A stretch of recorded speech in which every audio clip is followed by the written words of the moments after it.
Un week-end pas comme les autres à Lubumbashi. La ville était ce samedi dans un état de vive effervescence. Sur les grandes artères, c'était la ruée vers l'aéroport international de Luano. L'événement, c'est l'arrivée dans les minutes qui suivent du président de la République. Des membres du gouvernement, ceux du cabinet du chef de l'État et toute la notabilité locale, conduite par le gouverneur de province ainsi que les forces vives, amassées au tarmac, ont salué le chef de l'État, accompagné de la distinguée première dame, à leur descente d'avion.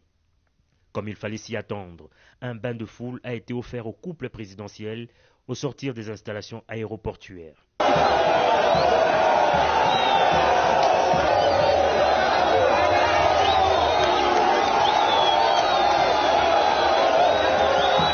Cette procession se poursuivit jusqu'à la place de la Poste, noire de monde.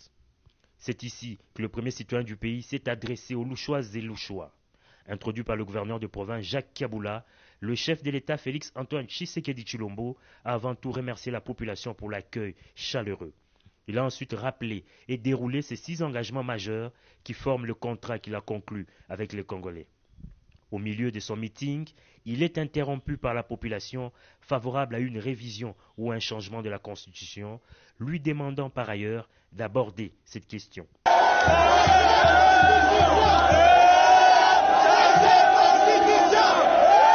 Sans mettre des gants et sur un ton ferme, le garant de la nation a fait savoir que personne n'échangera son avis sur cette question. Il a par ailleurs mis en garde tous ceux qui voudraient manipuler la population. Il y a des pièges dans cette constitution. Et les guerres qui s'en sont suivies, la fameuse guerre du CNDP, la guerre du M23 d'hier et d'aujourd'hui, rentrent dans ce cadre de ce que vous avez vu dans cette constitution à l'article 217. On veut nous obliger à abandonner une part de notre souveraineté à des États voisins. Et on nous dit que nous n'avons pas le droit de revoir ça. Qui est celui-là qui va m'interdire, moi, le garant de la nation, à ne pas faire ça? Pour conclure, le président de la République a circonscrit l'objet de sa visite d'inspection dans le Haut-Katanga. Il devra lancer ce dimanche 17 novembre à Kipushi la production des zinc à la mine de Kiko, Kipushi Corporation, et l'inauguration lundi à Lubumbashi du nouveau siège de l'Assemblée provinciale du Haut-Katanga. Je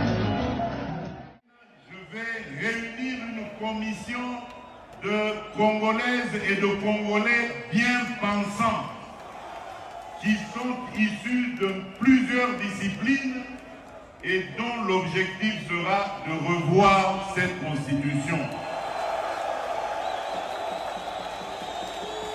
Leurs propositions vous seront présentées à vous, peuple congolais, d'abord à travers vos élus, et si cela est nécessaire, nous consulterons la population, le peuple congolais, pour qu'il décide de lui-même s'il doit s'arrêter à la révision ou carrément aller au changement de la Constitution.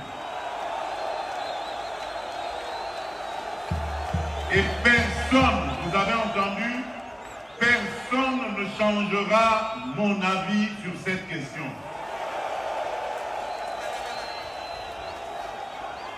Je ne suis pas venu à la tête du Congo pour m'éterniser au pouvoir et pour faire souffrir mes compatriotes.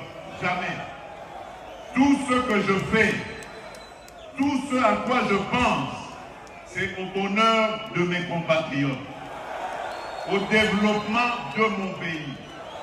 Parce qu'un jour, je vais devenir ex-président et je vais vivre dans ce pays auprès des miens.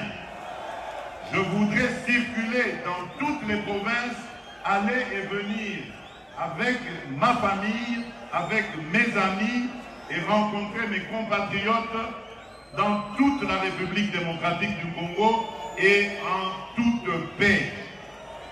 Et c'est ça que je suis en train de préparer pour nos générations futures.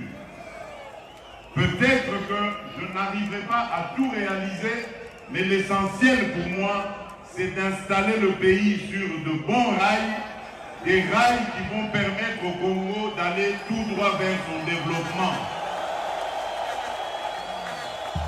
Et personne ne m'empêchera de réfléchir de cette manière et d'avoir cette approche. Et je mets en garde tous ceux, politiques ou autres, qui voudraient aller dans le sens de manipuler notre population, qui sont même prononcés par des personnes qui normalement devraient être au milieu du village. Je suis très inquiet quand j'entends des ministres de Dieu sortir des énormités pour dire que les Congolaises et les Congolais n'ont pas le droit de réfléchir sur le bien fondé de leur constitution.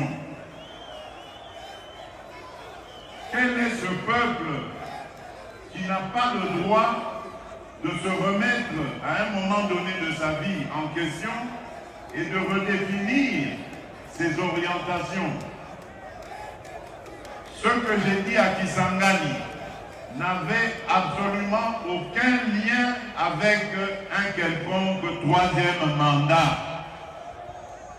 Mais vous avez entendu que cette fameuse opposition qui n'a rien à proposer, qui avait mordu la poussière très sérieusement lors des dernières élections, cette fameuse opposition cherche à manipuler la population en disant non au troisième mandat.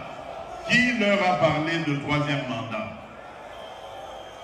Mes chers compatriotes, je viens de clôturer aujourd'hui même à Kinshasa les états généraux de la justice congolaise. Et vous savez combien je me suis plaint depuis que je suis arrivé à la tête de ce pays de l'état de notre justice.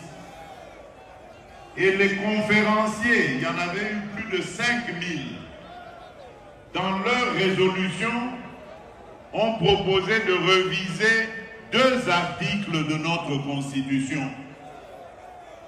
Alors, maintenant, à entendre tous ces sachants ne sachant, donc ça voudrait dire que nous ne devons pas réfléchir sur ces articles et donc améliorer notre justice, parce que selon eux, les Congolais vont se fâcher et ils vont faire des émeutes ici.